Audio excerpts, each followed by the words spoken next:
আজি আমি আপোনালোকক কুকুৰৰ লগত জড়িত কিছুমান আচৰিত কথা ক'ম।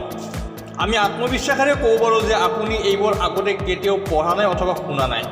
গতিকে আহকচোন কিছুমান সাধাৰণ জ্ঞানৰ লগত জড়িত কথা জানি লওঁ। সাধাৰণ কুকুৰৰ 42টা দাঁত থাকে। কুকুৰ পোৱালি জন্মতে অন্ধ, বধিৰ আৰু দাঁতহীন।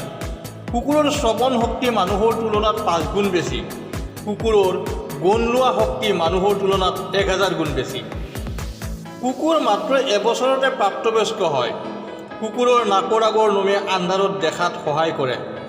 কুকুৰৰ সময়ৰ সম্পূৰ্ণ জ্ঞান থাকে, কেতিয়া কি কৰিব লাগে সেইটো সিহঁতে ভালদৰে জানে।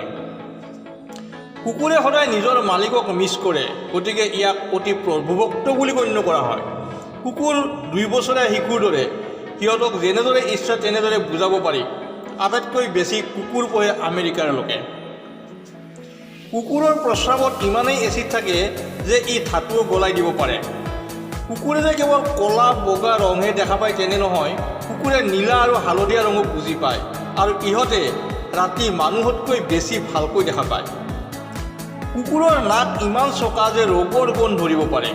কুকুৰে নেজ সোঁফালে জোকাৰিলে বুজিব লাগিব সি সুখী, আৰু নেজ বাওঁফালে জোকাৰিলে বুজিব লাগিব তাৰ খং উঠিছে। কুকুৰেও মানুহৰ দৰে সপোন দেখে, আৰু কেতিয়াবা সপোন দেখাৰ সময়ত হাত ভৰি লৰচৰ কৰে। কুকুৰৰ কেৱল নাক আৰু হাতোৰাত ঘাম ওলায়। মানুহৰ তেজৰ গ্ৰুপ যেনেদৰে 4 প্ৰকাৰৰ, তেনেদৰেই কুকুৰৰ তেজৰ গ্ৰুপ 13 প্ৰকাৰৰ। চকলেট কুকুৰৰ বাবে বিষ। চকলেট খালে কুকুৰৰ মৃত্যু হ'ব পাৰে।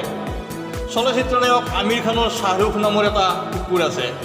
কুকুৰ আৰু ভেড়াৰ DNA-ৰ মাজত 99% মিল আছে, কাৰণ ইহঁতৰ পূৰ্বপুৰুষ একেই আছিল। পৃথিৱীত বৰ্তমান 40 কোটিতকৈ অধিক কুকুৰ আছে। ধন্যবাদ।